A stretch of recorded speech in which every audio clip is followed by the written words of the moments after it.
Good day to you.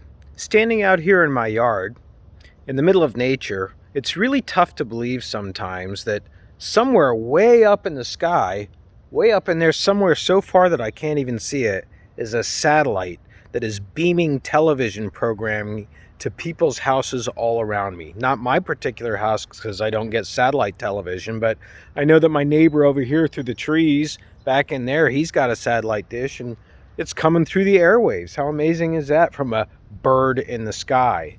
In my particular situation, I've got a telephone pole in my front yard, and on the top of that telephone pole is a cable. And that cable comes down the telephone pole and then runs under my driveway through a conduit, and then it ends up at a junction box over here in my garage. That gray thing over there. And then it's fed to several rooms in my house where I have television sets like the one that I'm walking into in a moment. And yet, how much do I watch TV? How much do you watch TV? Are you a big TV watcher? Are you a medium TV watcher? Are you a specialized TV watcher, like just when you want to go to sleep? What kind of a TV watcher are you? Odds are, if you're a young person, 18 to 24, you're not watching much what you consider to be TV today. TV as a term may even be irrelevant. And so today we're taking on television in all of its forms. And I've left my TV on in this room to set up the tone for class today.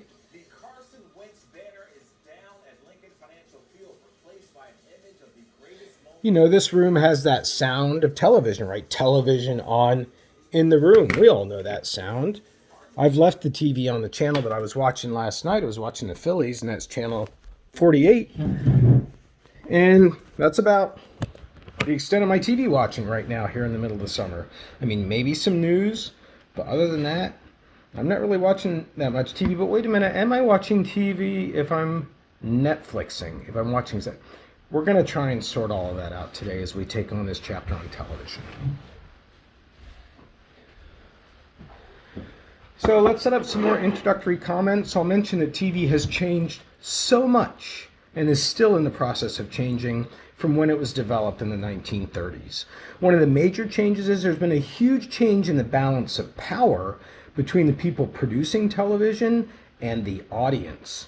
Today, the audience has much more control over the content on television than ever before. The power has shifted from the TV producers to the audience members when it comes to determining what the content is going to be.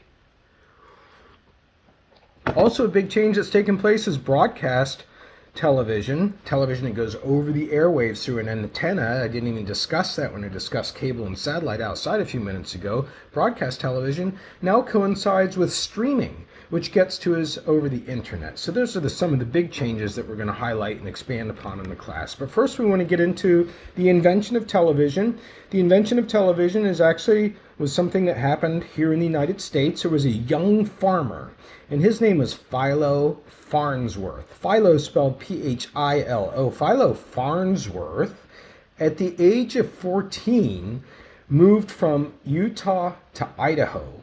And he was working in the fields, plowing those fields.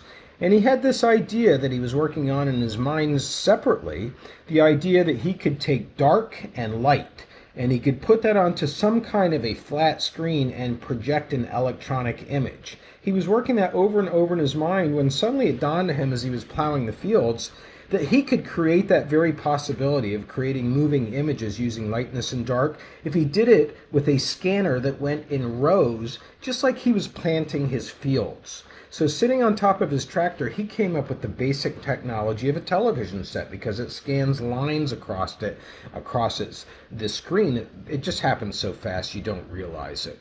And so he successfully developed this technology and transmitted the first image. It was only a straight line in motion, but it was a straight line. It was the first television, right? Vision, tele, to send vision. That's where that word comes from. That had happened. He did that in 1927. Philo Farnsworth really developed and demonstrated the first use of television as a technology. However, there was another person working on similar technology. He was a Russian immigrant, also here in the U.S., Russian immigrant. He had a Ph.D. in engineering.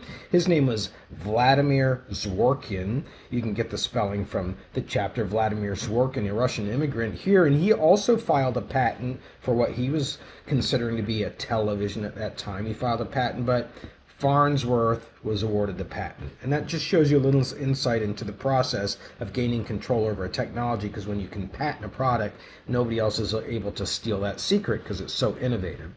So Farnsworth got the patent, but guess what? He would come just like Pulitzer. Remember Joseph Pulitzer, who regretted what he had done for yellow journalism? Similarly, Philo Farnsworth regretted what TV did to the lives of people. And we're going to get into that later on in the lecture today. So the beginnings of broadcasting start to happen because of technologies there. 1939 is known as the first beginning TV broadcast. It was NBC, the National Broadcasting Company, which used to be a radio network. Remember, it actually had the blue and the red network, and then it came over to television. Just like all media companies, they start to buy up and go into new areas. Going from radio to TV, NBC covered the World's Fair. The World's Fair was an annual event that used to be held all over the world, showcasing new technology. It's not held anymore, but the World's Fair was covered by NBC in 1939 first TV broadcasts. But suddenly, television developing as an industry was halted because of World War II. And once again, just like radio, there was a lot of fear about the enemy getting technology. So the licensing of television stations, you have to be licensed to be a TV station, that was halted. That was frozen from 1948 to 1952 so that they could just keep a control on the TV stations that were currently already licensed. Okay, but that eventually was lifted and TV started to grow again. TV was not just embraced when it came out. For example, restaurateurs, people that own restaurants, they were pissed about TV because they thought they thought people would leave the restaurants and rush home to watch television instead of staying in the restaurants. If only they could have seen the idea of putting TV screens all over your restaurant, as almost every restaurant has today, they would have seen it could have actually helped them, right?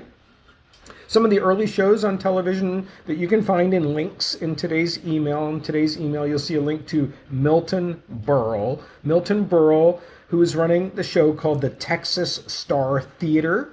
It's a black and white variety show. Milton Berle was a comedian. He would bring on guests, dress up in costumes for humor, etc. That was his show. It was a sponsored show. Once again, showing that TV is a profit-making enterprise. It was sponsored by Texaco. Texaco was the only company that's mentioned during the whole entire Texas Star Theater. And it's even in the name of the show. And then another show is Ed Sullivan. Another variety show brought a lot of these British invasion music artists that I talked about when we talked about audio. Ed Sullivan brought him on his shows. And then there was a third show I want to mention called the I Love Lucy show, which turned out to be the longest lasting entertainment program of the 1950s. I Love Lucy. Lucy was a brash redhead, and this show was a breakthrough because she was married to a Cuban husband, a Hispanic. An interracial marriage is what this show presented, which at the time was almost scandalous. Also, this show shot the show live in New York. They shot the show live in front of a live audience to get the laugh track and the applause, and it added more energy to it. Also, this show was one of the first to have a half-hour format rather than an hour format, so it was a first in that area as well. And also, this show is the first to use a 3-camera shot. It's a certain technique in the way that you shoot video production that adds depth to it. And then also, the show was the first to go into syndication, as it's known, which means after it ran on the networks, other stations like a Netflix Today or an A&E or an FNX, they could buy that show and show it as reruns. All right, next up I want to talk about the arrival of color, similar to film. When we talked about film, networks started to experiment with color in 1954, but by 1959, only three TV shows had color in them after 5 years. But eventually it started to catch on because, once again, you have to have somebody buying a color television set, much more expensive than a black and white television set. So it takes a while for technology to make its way out into the general population. Color was slow to catch on. And then NBC decided it was going to brand itself with color, and that's where you get the NBC Peacock from. You know that as a brand for NBC. The National Broadcasting Network uses the Peacock to demonstrate how committed they were to color. Now we're going to go on to cable and satellite television. Cable and satellite television. The book says that TV has really become two kinds of television, but I'm going to argue it's become three kinds of television. So the book says it's two kinds. You've got conventional broadcast TV where you have to send a signal over an antenna, and you have an antenna on your TV set. Your grandparents may remember having rabbit ears, as they used to be called, or aluminum sticks that came up behind you. You had to twist them around, get the reception. Very crappy system of delivery, but that's broadcast TV. But broadcast TV can also be picked up by cable companies and satellite companies. They're both different, and then rebroadcast at broadcast TV. So you've got two TVs. You've got broadcast TV, and then you've got cable/satellite, even though they are both different. Cable's using the hard wire, satellites through the sky. But then you have this third TV that I'm saying is also there, and that's internet TV. People using their TV to go on the internet. Not so much for browsing, but certainly for streaming shows. And so TV is going through a kind of metamorphosis today that's still continuing on with what is it really going to be? What do you think of when you say TV? Is it even relevant? Cable television is interesting. It originated because of people living in rural areas of the country and they couldn't get a signal. So we had to run the signal out to them, like me living in rural Pennsylvania, from a telephone pole in a cable. Now, cable and satellite had a special relationship as well, and that was kind of facilitated through the company HBO, the home box office. Don't fail to miss that that's what that's standing for, home box office, right? Like bringing the movie theater into your home. So HBO was originally a satellite programmer, but what it then decided to do, a satellite deliverer. It was just delivering programming that was already created by NBC, etc., just delivering it to homes, but then it decided to create its own content, and that's where the HBO concept of showing movies came up. You can see an early ad for HBO in the links that I provided you today. So HBO is becoming both a delivery system and a content creator, very, very original, and then that content is picked up by cable stations and then redistributed on cable networks. So you start to see all of this coming together. One of the early entrepreneurs in television, specifically in the cable area, was Ted Turner. Ted Turner bought a team that was a sports team called the Atlanta Braves, and he also bought the Atlanta Hawks baseball and basketball teams. He bought those after he had established what has become the very first cable network. So basically, Ted Turner, he inherited a billboard company from his dad that gave him some money, and then he decided to buy a very local TV channel with a very poor signal in Atlanta, Georgia, Channel 17. He changed it to WTBS. You recognize WTBS? And then what he did was he started to ship it out on a cable network to the rest of the nation. And that's why he bought the Atlanta Braves and the Atlanta Hawks, to try and bring those teams to around the nation. That's why even if you don't live in Atlanta, you can watch those teams today. He was the first, Ted Turner, to create what is today known as a superstation. That is a station that's local, but also has national reach. And what did he do with this network? He formed it into the major network that we receive in our houses today for news, and he called it CNN. CNN, the cable news network. Yeah, that's Ted Turner's. It's all because of his vision of blending together a broadcast television station as an anchor and then a network of cable, which is also picked up on satellite. So he created CNN in the 1980s, the first all-news channel. He had a channel also for a while that's called HLN today, what it used to be Headline News. It was based on like a radio cycle. It was a half hour of news. It would turn over every half hour. Today it gets into long-form programming. Also, Ted Turner bought the MGM library, containing most of the Hanna-Barbera cartoons like the Flintstones, the Jetsons, Scooby-Doo. So he had that content to put out. You can still see that on Turner Classics today. So he was a pioneer in the cable industry, and after him, many other cable channels started to follow in the wake of CNN. So that's where you get your MTVs and your Nickelodeons and your MSNBCs and your FXs and your weather channels and golf channels and ESPN and all the rest of it. But because of the technology of cable, you can also offer different levels of content that you have to access by paying extra fees, like premium channels or pay-per-view, or even burglar alarms, or internet service. That's all part of the cable package today. Let's move on to talking about Hollywood and the VCR and how that impacted television. So We've already talked about the VCR, the video cassette recorder, and how quickly that spread into people's homes in 1991 after only having been invented for less than 15 years. Those VCRs were in 7 or 8 out of every homes had a VCR. And so people were starting to worry, who were working for companies that created media content, that the content was going to be copied. Eventually there were court cases, and eventually the Supreme Court in 1984, the Supreme Court said people do have a right to record a program off of television for personal use. And that law is still in existence today. You can record something on your DVR or whatever device you have today, and it's legal, as long as it's only for personal use. As soon as you use it to get people in the door of your restaurant, as soon as you use it by selling it, no, then it's illegal. Of course, VCRs, the ability to record, were later replaced by DVD players, Blu-rays, DVDs, hard disks, and eventually Netflix. So the main point here is that Hollywood lost control of the distribution of a lot of its movies, also contributing to the decline of film in that area, but at the same time gained new outlets for distributing movies, part of the changing landscape of television and film in Hollywood.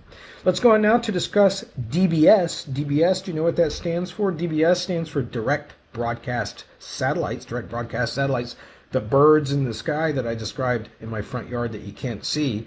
And satellite has been competing with cable and working with cable. It's a strange relationship right there. If you're a satellite subscriber in a house, your odds are you're not also a cable subscriber. But if you are a cable subscriber, you're going to see satellite TV, and if you're a satellite subscriber, you're going to see cable TV. It's a very, very strange email. The major drawback to satellite is you can't get local channels. You can't get local channels unless you pay premium and you bring them in through a backdoor method. Let's move on now to digital TV. Digital TV, which basically refers to HD TV or high definition television, and DVRs, digital video recorders. So just like music, when we talked about music going from analog to digital, we can also say that the same is true for TV, because the entire TV industry in the US was forced to get rid of analog signals. Analog signals is a method of recording that's continuous, and replace all those signals with digital signals. Everything is recorded in ones and zeros. That's the digital world. And that then also enhanced the ability to record TV content, because now you can record digitally. That's where we get DVD players. That's where we get Blu-ray players. That's even where we got hard disk recording. That's also where we get the company TiVo. TiVo allows you to watch a TV program later. This is all part of digital TV. When it comes to HD TV, that's that widescreen letterbox format. It has ultra clear high resolution. That's what HD stands for, high definition. You can see the wrinkle on a person's face like never before. The very first program to be broadcast in digital content was the Space Shuttle Discovery. In 1998. That was the first TV broadcast that was digital. Let's move on now to the changing business of television. The changing business of television, the economic side of it.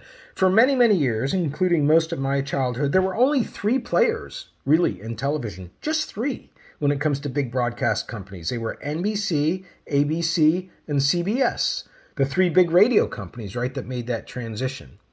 But then along comes the Public Broadcasting Act. The Public Broadcasting Act in 1967 that establishes nonprofit, non-commercial, educational, public service television and radio as well. So that's where we get PBS, the Public Broadcasting System, which most parents use to babysit their kids when they're early with Sesame Street and like-minded shows. We get PBS. We also get NPR, the National Public Radio Network. So that changed the face of the TV system as well. Now, when it comes to those commercial TV networks, they also have affiliates. NBC, ABC, CBS, they have affiliates. Like here in Scranton, Wilkes-Barre, WNEP. WNEP is an ABC affiliate right here locally. And that means that the affiliate receives programming from a TV network. TV network has a studio, often in New York City or Los Angeles. Studio provides that program. It's a primetime show. It could be something like one of the CSI shows. And that then show is picked up by all of the affiliates and all the TV markets around the United States. And who pays for that show? Believe it or not, the network usually pays the affiliate to carry that show. How can that be? The affiliate gets a free show and the network pays them to carry it? It's because the network gets the slots of advertising that are within the show to advertise to the audiences. They collect all that advertising revenue. That's why this business model works that way. Another big change to the landscape came because of Fox and the Fox network. That came in 1986. The owner at the time, Rupert Murdoch, his son owns the network today. But Rupert Murdoch, he was an Australian citizen, came to the U.S., got his citizenship, became an American, started the Fox network. He started with Married with Children. If you've seen that TV show, you can find a clip of it. Pretty funny. There's also The Simpsons. Of course, you know The Simpsons, they're still on. And then what really made the Fox network make a big splash was they secured the NFL. They got the NFL away from, I forget what the other network was. It had the contract rights, and they got to broadcast NFL football games. All right, moving on now, we're going to talk about ratings. Ratings, that's the way that you measure the success of television content in the United States. And the higher the ratings, the better your TV program is doing. But expectations have gotten smaller for ratings because there's more competitors in the game. And so the size of the audience that a network can command today is much smaller. And TV stations and producers, they rely on the ability to sell advertising time. That's how they make money. And the bigger the audience, the more you can charge for that time that you're selling for advertising. The Nielsen company is the company that measures ratings, Nielsen. They measure the ratings of people watching TV, and then they sell those ratings to TV companies, TV producers, TV stations, and then those TV stations take the ratings to advertisers like Geico and Verizon. They say, hey, here's the size of our audience. This is what we're going to charge. Are you interested? That's basically the way that it works. Nielsen collects data using something known as a people meter. A people meter, it's a device that you put on your top of your TV, and then it just automatically collects the TVs that you show and sends them in. But they only do this, collecting ratings during 4 sweeps, 2-week periods where they're watching people. And those of us who've worked in the TV industry, we know that during those sweeps, TV shows are spiked in terms of the violence, the scandal, the over-the-top drama, because they want to get those audience numbers up. All right, let's move now to what the book calls an earthquake in slow motion. An earthquake in slow motion. I was kind of alluding to that in the last section there, because the game in town used to be the 3 big networks, ABC, CBS, NBC, but their audiences were sizable. On any given night, NBC could get to 20% of the American population through TV. 20%. That's all been chiseled away because of all the cable TV that's open, and of course all of the social media video content that people are watching on YouTube and whatnot. That's the earthquake that we're talking about here, that revenues have plummeted for the networks. So, and the models are different for businesses. It's make it harder for broadcasters to recover because broadcasters rely strictly on advertising for their money. Whereas cable and satellite companies, they make money by subscriptions, people subscribing, and they sell all these other services that I mentioned. Like they sell streaming services, they sell video on demand, they do burglar alarm systems, they do internet, they do telephone. Let's move on now to diversity on television. And TV has been criticized for not being diverse enough, showing overall people that are too good looking. People who don't work that much for companies always seem to be having fun and playing. And big problems are fixed in 1/2 hour on television. TV's criticized for that. TV's also criticized for not being racially and ethnically, and in other areas, diverse, not equally diverse. And one of the areas is in Asian Americans and the way that they're portrayed. And one of the show that's talked about is Kung Fu, played by a white guy, David Carradine. That's whitewashing. Remember, we talked about that earlier. Same with black female leads in particular, the kinds of positions that black females have when they're in leads in television roles, and being disproportionately representing them towards lower echelons of society. And the same for LGBTQ. Similarly, the way that LGBTQ are portrayed is criticized often as being over the top, over flamboyant, over sexually promiscuous. And so there's a lot of criticism of the way that diversity is not representative in television. Now let's go on to talk about Spanish language broadcasting. It's a little bit different from the areas I've talked about because there has been more representation in Spanish language broadcasting than we have seen maybe in other areas. The two big stations, the two big networks, I should say, are Univision, or Univision as we might pronounce it, and Telemundo, which Mundo is world, right? So Teleworld is really what that's all about. And they're both very big networks, but actually Univision is the fifth biggest network in the entire U.S. today. It's behind those ABC, CBS, NBC, and Fox. Then comes Univision. That's really, really big. And one of the shows that helped bring Univision to the masses was Ugly Betty. You may know about Ugly Betty. It was a breakout telenovela. That's the biggest genre that's offered in Spanish language. A telenovela is like a soap opera. It's like a drama. But it's called a telenovela. And Ugly Betty was a breakout telenovela. It actually came from Brazil, but then it was translated into an American show here, and it became a breakout hit for Univision. When it comes to news broadcasting on both of those Spanish language networks, news broadcasting tends to be more opinionated and to the point than our version of broadcasting of news in the United States. Speaking of one area of growth, I also want to talk about the area of growth in black entertainment television, specifically the BET network, which was started by Robert Johnson. Robert Johnson, there's a link to a video. He actually came up with the idea for this on a paper napkin in Washington where he asked for a loan. He got the loan, and then he started the BET network. And look how popular and important that network is. It's a standard channel in almost every, if not every, cable package that I've seen. Started in Washington, D.C., really on a napkin, first black-owned network. And now we're going to move to TV and society and talk about effects of TV in society. And Americans are watching a lot of TV, you guys. We're watching, on average, 4 hours of TV today, and that's in an overall context of 12 hours of media use. By the time your day is over, you've used media, most of it your phone, for 12 hours, but 4 hours of that is spent watching television. It's criticized for, creating problems about people's health. It's not a medium that encourages physical exercise. I mean, our furniture encourages us to lay down. Coffee tables are established to hold snacks and food. We put the TV in front of windows so we can fit it in our room. It's just all around not a device that encourages physical health. And there are studies, as the book mentions, that the lighter TV watchers, they are the people who walk around more, as a for example. All right, so let's go to talk about the future of television as we wrap up here now. We know that it's going to be interactive. We know it's going to continue to be interactive, and that is referring to that balance of power that we spoke about earlier, where the audience now has more say in the content. Dancing with the Stars, for example, you can vote while the show is on, and that affects the content of the show if a contestant is dismissed.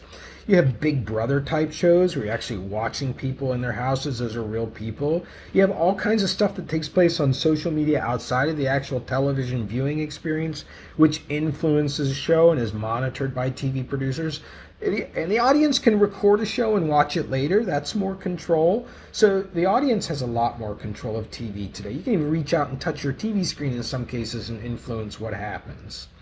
We also know that there will be probably more video on demand in the future, so that if you want it, you go get it. You don't have to be in front of the TV at 8 o'clock at night because that's the only time that show is broadcast. You can say, hey, I'm going to go find it on YouTube. I'm going to find a pirated copy. That's what a lot of people do. Or I'm going to go look for it on Hulu. You can find it, right? Because it's on demand now. You don't have to be in front of that TV set. We know also that the TV as a thing is going to change in what we envision it's doing, because we've got the computer that's a TV, we've got a TV that's a computer, and a computer that's a TV. Our phone can be a TV, our TV can be a phone. You know what I'm saying? They're all screens. In fact, those of us in this field, when we research, we sometimes say first screen, second screen, third screen. First screen is your phone. It's the first one you check. Second screen may be a laptop. Third screen is that TV that you see at the end of the night. They're screens, they're monitors. What are they showing? Does it really matter to the average person whether it's being delivered by cable, satellite, or is it just that I want to watch some drama? I want to watch some comedy. I want to watch some sports. That's what we're looking at now when we're talking about television. Have a great day.